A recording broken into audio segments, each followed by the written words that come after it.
বিয়ের পর স্বামী স্ত্রী মিল থাকুক বা না থাকুক, বাচ্চা কিন্তু হবেই। হ্যাঁ সে তো বলা আমরা জানি, কিন্তু বালাগা আমি বিশ্বাস করতাম না। তারপরে একদিন তোর ছোট ছেলের ভিডিও দেখি আর মনে মনে ভাবি তোর স্বামী তো 4 বছর ধরে বিদেশে, তাহলে 1 বছরের বাচ্চা এলো কোথা থেকে। এবার বুঝতে পারি ব্যাপারটা, ঘরে নেই স্বামী আর এদিকে বৌদি করে বেড়ায় পুটপুটানি। বলতো কি এমন জিনিস যা গরম হলে শক্ত হয়ে যায়? তোমার দাদুর দুটো পিঠি বাড়া, গরম হলেই শক্ত হয়ে যায় আর ডারা সাপের মতো যেখানে সেখানে ফসফস করে ফসফস। বউ থাকতেও দাদারা যেমন শালির পানে চায়। বন্ধুরা মন দিয়ে শুনবে।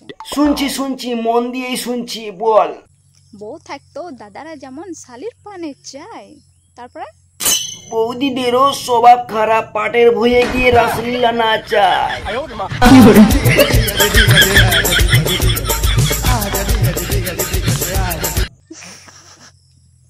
আমার বর কিছু জানে না, কিছু জানে না। জানে না বলেই তো বাল চুপ করে আছে। যেদিন বাড়া ব্যাপারটা জেনে যাবে তোর গলার টুটি ধরে তোকে পৃথিবী থেকে ছুটি করে দেবে, তখন কি করবি বান্ধবী? মুলা ছিলিবি?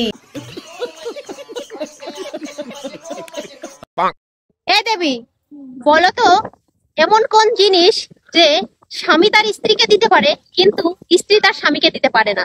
আরে বাড়া মন, স্ত্রীটা স্বামীকে কখনোই দিতে পারে না, কিন্তু আর 5টা ছেলেকে ঠিকই দিয়ে দেয়, কিন্তু নিজের স্বামীকে মন কখনোই দেয় না। আর এই কথাটা সব মেয়ের উদ্দেশ্য বলিনি, কিছু কিছু মেয়ে আছে যাদের উদ্দেশ্যে এই কথা বলা, তাদের মধ্যে তো লাউড়া তুই সর্বপ্রথমে পড়িস।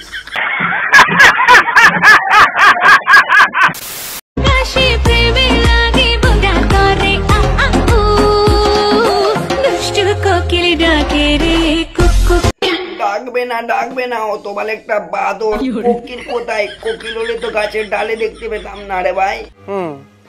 ঠিক ধরিস। ওকে তো দেখছি বাড়ির চালে বসে আছে, আর ওটা তো শুধুমাত্র নুনুমুখ বাদররাই পারে।